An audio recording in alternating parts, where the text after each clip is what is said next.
Hranimo se telom Hristovim Evharistijom, a stvara se telo Hristovo crkva.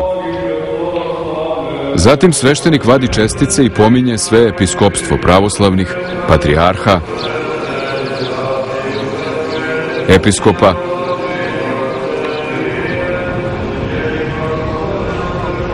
časno prezviterstvo, u Hristu đakonstvo i sav sveštenički red, monaštvo i sve sabrane na svetoj liturgiji.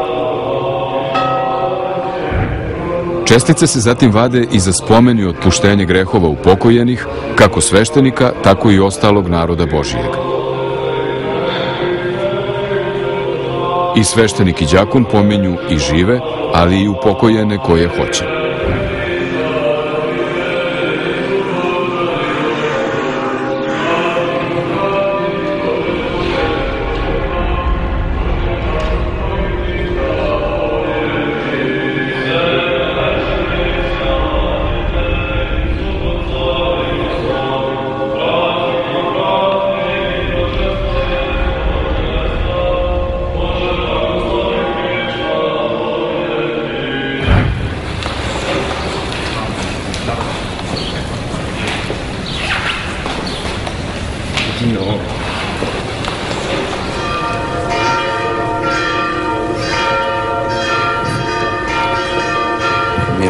Milana Anđeliju, sve parohijane, priložnike ovog svetog hrama, pomeni Gospode.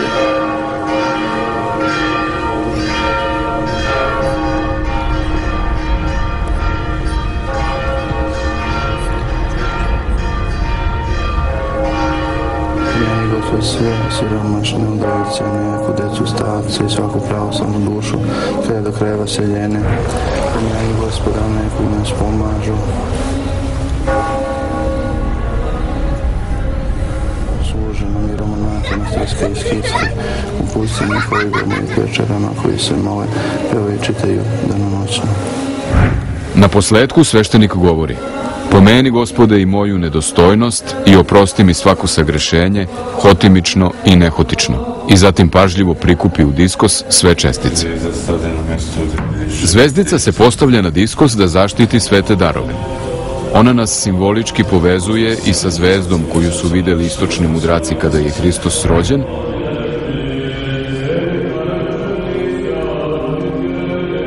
ali i sa zvezdom pečata na Hristovom grobu.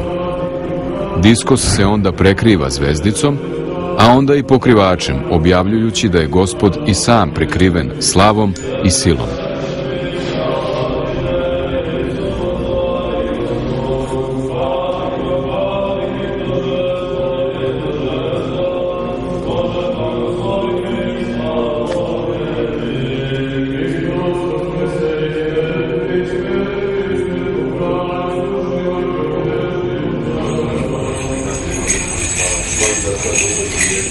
Sveštenik okadi prekrivene darove i moli se da oni budu prihvatljivi za Boga.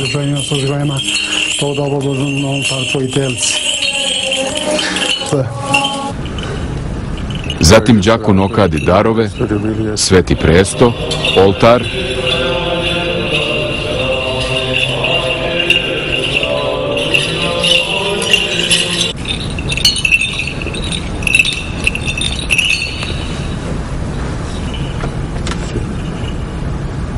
i celu crkvu, dok se narod i dalje sabira za početak božanstvene liturgije.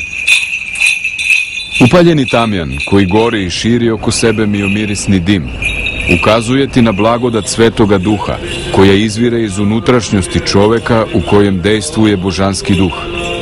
Taj duh ujedno i svetli blistavom svetlošću i obasipa čula duhovnim miomirisom. Svetli kao svetlost, te ga vide ljudi čista srca, a miriše kao drvo života koje raspinje, odnosno umrtvljuje telesne želje.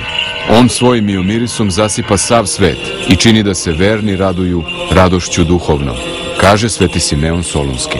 Po svetom Dionisiju Areopagitu, kađenje, odnosno tamjan, znači blagodat sa neba i dar izliven svetu kroz Isusa Hrista, kao miomir Duha Svetoga, i opet uznesen na nebo, takođe kroz Isusa Hrista. Ukratko, sve nam svagda biva kroz Isusa Hrista. Iako se kađenje odvija u zatvorenom prostoru hrama, prostor liturgije jeste beskraj. Njeno vreme jeste večnost. Dok ulazimo u taj prostor i u to vreme, liturg nas dočekuje dobrodošlicom. Kadi nas. Kađenje na početku liturgije podsjeća nas na nekadašnji običaj istočnih naroda da se gost prima tako što mu se pri ulasku u kuću domaćina glava pomazuje mirisnim uljem. Hristos nas preko svoga liturga prima u svoj dom i u svoju liturgiju. Hram se doživljava i osjeća kao celokupno jedinstvo Boga i celoga čovečanstva. Sasvim pogrešno mišljenje koje vlada čak i među pravoslavnima jeste to da je ikonostas nastao kao stvar koja razdvaja laos, odnosno verni narod, sa sveštenoslužiteljem. Stvar je sasvim drugačija. Ikonostas sjedinjuje sveštenoslužitelja zajedno sa narodom, a samim tim uvodi u zajednicu sa Bogom, odnosno on je upravo nastao iz toga iskustva crkve kao celokupne tvorevine neba i zemlje sjedinjenih u jedno. Dakle, to je ikona Carstva Božijeg.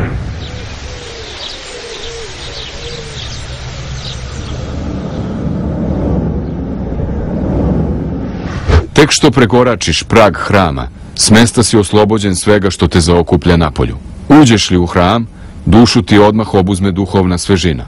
Tišina koja u hramu vlada, u tebi izaziva strah Božiji i učite kako da živiš u duhovnosti. Poučavate da budeš mudriji i uzvisuje tvoje umovanje, ne dopuštajući ti da misliš na svakodnevicu.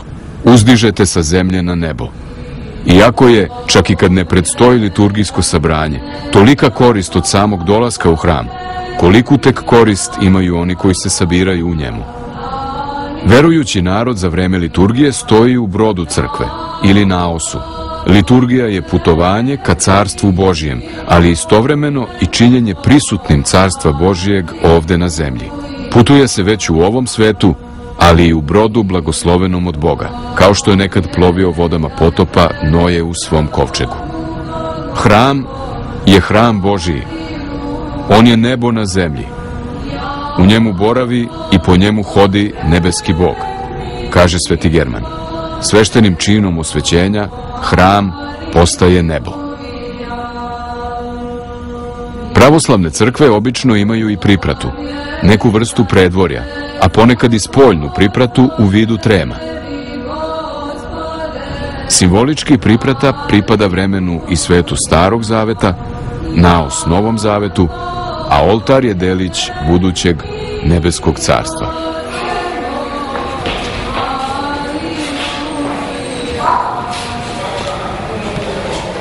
Proskomidija, dakle, predstavlja pripremni deo za liturgiju i obavlja se tajno od naroda.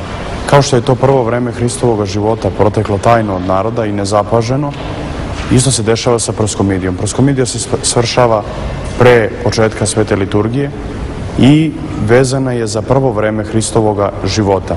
Dakle, proskomidija se obavlja pri navučenoj zavesi i tajno od naroda. Za vreme proskomidije narod se sakupljao u hramu, sabirao se, sada je se sabrao i vreme je da se služi Gospodu.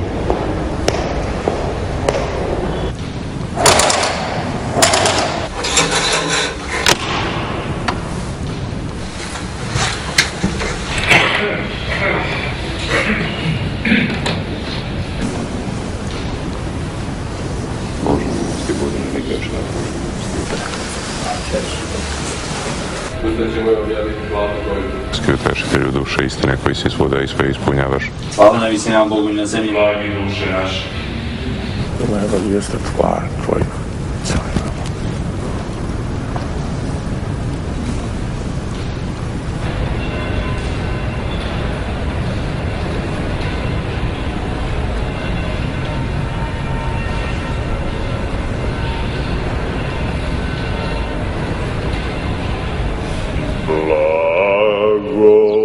Slow.